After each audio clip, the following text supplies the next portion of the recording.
Nous sommes en compagnie de Pierre-Hippolyte Pénéau, conservateur au musée Lorrain et commissaire d'une exposition. Alors je vais vous laisser nous dire de quoi il s'agit, parce que c'est important pour la ville de Nancy, hein, j'imagine. Alors l'Opéra de Nancy fête cette année, en 2019, ses 100 ans.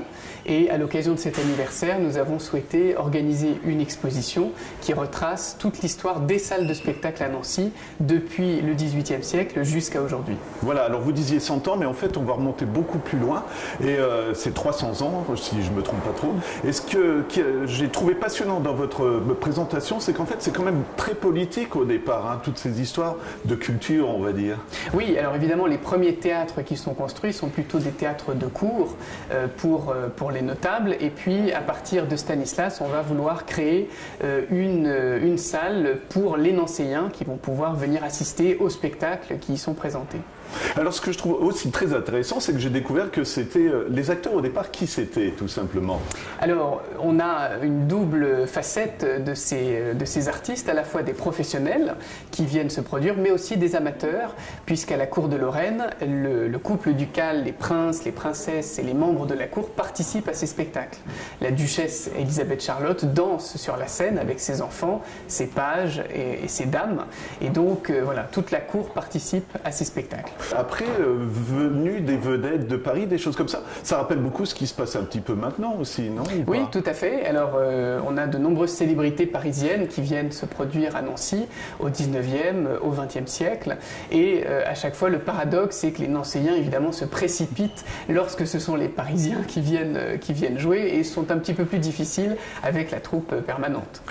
Aussi, évolution du théâtre. Si vous voulez bien nous parler des vedettes, alors c'est Talma, si je ne me trompe pas. Ce que je trouve passionnant, c'est aussi une histoire du théâtre, donc même pour les plus jeunes, quand on étudie les tragédies grecques, les choses comme ça, évolution dans la façon de jouer et dans l'élocution aussi, hein, tout simplement. Oui, alors au XVIIIe et au début du XIXe siècle, certains comédiens vont souhaiter introduire un plus grand réalisme sur scène dans les costumes, en introduisant ce qu'on peut appeler les costumes d'époque, donc jouer les rôles de l'Antiquité en toge, et puis jouer avec une élocution plus naturelle, moins déclamatoire que ce qui était effectué auparavant.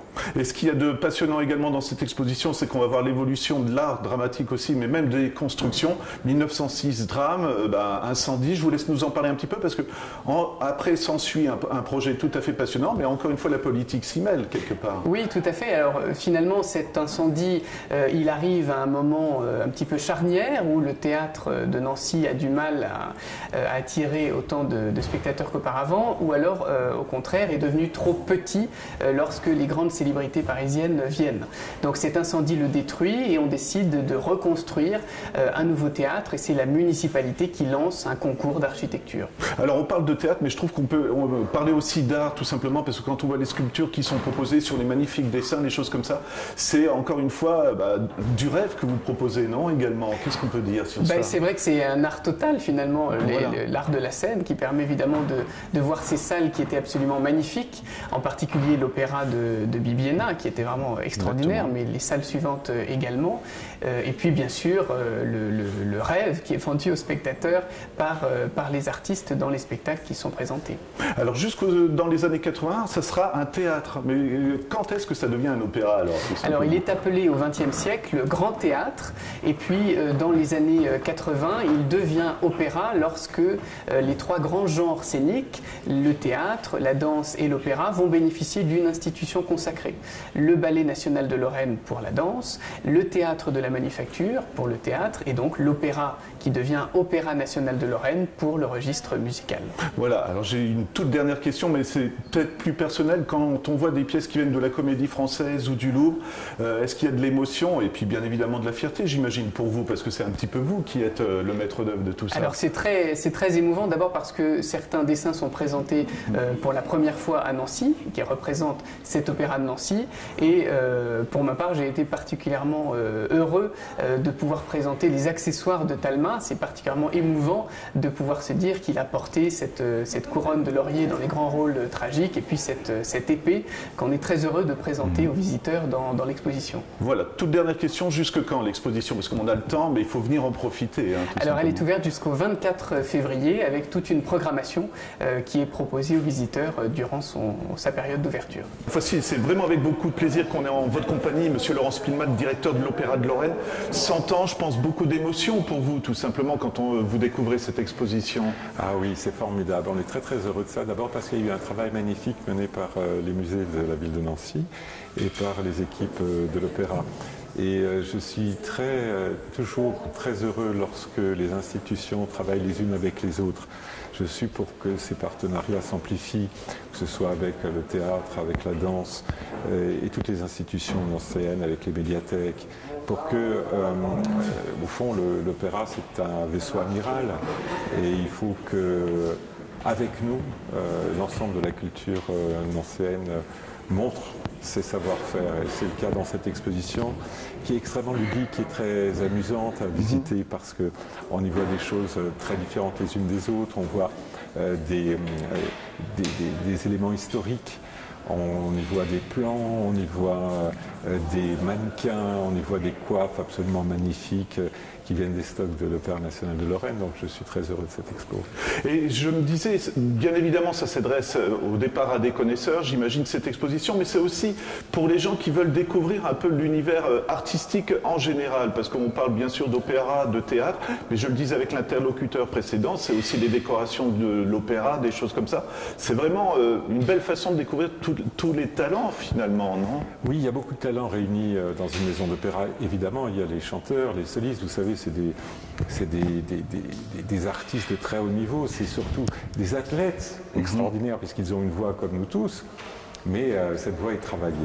Et aujourd'hui, où le micro remplace largement la voix humaine, ou en tout cas permet à la voix humaine de se déployer encore plus, le fait de chanter sans micro est toujours quelque chose ou qui apparaît aujourd'hui comme exceptionnel, puisque les projets, les aventures technologiques ont fait qu'aujourd'hui, les microphones ont souvent remplacé la voix humaine en tant que telle.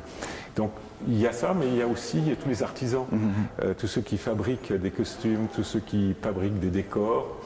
Et ça, c'est quelque chose de tout à fait magique, merveilleux pour nous au quotidien, mais aussi pour le public qui les découvre, parce que c'est la façade arrière, c'est les coulisses de l'opéra. Et ça, je crois que c'est très intéressant pour le public de tout âge de découvrir tout cela. Et puis, il faut dire, et je crois que c'est l'essentiel, c'est que le public vient à l'opéra parce que c'est facteur d'émotion tout simplement. Exactement. Et parce qu'on rencontre des voisins, des amis, on vit en famille et c'est un moment délicieux qu'on passe ensemble dans un lieu qui est magique. Donc c'est tout ça réuni qui fait que l'opéra est quelque chose qui peut parfois faire un peu peur, mais il faut passer la porte, tout simplement. Alors, on commence par cette exposition, et puis on espère qu'après avoir vu cette exposition, après avoir lu le livre qui est consacré, on ait envie de venir à l'opéra. Ben voilà, vous avez précédé exactement la question que je voulais vous poser, c'était une question sur l'émotion, donc merci beaucoup déjà de votre réponse. Simplement, très bel écran aussi, quand on y va dans l'opéra, même s'il n'y a pas de spectacle, j'ai eu la chance d'y aller une ou deux fois, mais c'est impressionnant, quoi. Je pense que ça réveille un peu la nature, encore une fois, artistique, et puis ça donne envie de découvrir des choses, un écran comme celui-ci. D'abord, c'est un écran qui est assez formidable, d'abord parce que l'acoustique est assez exceptionnelle. Tous les théâtres en France n'ont pas cette qualité acoustique. Ensuite, c'est un théâtre très moderne. Il a été construit en 1919, donc c'est pas il y a si longtemps que ça, il y a 100 ans, mais il a été construit avec des nouvelles techniques, ou des techniques en tout cas qu'on n'utilisait que très peu à l'époque, qui sont les techniques du béton. Et on a même fait venir une grue à l'époque qui venait des États-Unis. Un brevet avait été acheté par une entreprise française locale, la Nord et Bichaton. Et avec cette nouvelle façon de faire, on a pu couler le béton en hauteur. Et ce qui a permis aussi de créer des galeries sans qu'on soit obligé de les tenir par des étaux, par des colonnes. Donc avec une meilleure visibilité. Et puis bon, le lieu est tout simplement merveilleux parce qu'on a un respect lorsqu'on est spectateur du lieu dans lequel on est. Et du coup, on est pris dans une atmosphère pour recevoir le spectacle qui est proposé. Voilà, j'ai une toute dernière question, et c'est parce que j'entendais ça dans le discours d'ouverture. Ça s'adresse aussi aux enfants. Est-ce que vous voulez en dire un mot aussi de cette programmation qui a un large public, du coup? Oui, les enfants ont droit à la même chose que les parents, et je dirais que les parents ont droit à la même chose que les enfants. Et c'est important cela. Mais il n'y a pas que les enfants et les parents, il y a tous les âges bien sûr, mais il y a aussi tous les gens qui, d'une manière ou d'une autre, se disent qu'ils n'ont pas accès. Alors nous sommes un service public et pour nous ce qui est important c'est de faire en sorte que le plus grand nombre puisse avoir accès. C'est notre travail de faire ce passage pour que les spectateurs, d'où qu'ils viennent, puissent rencontrer des artistes.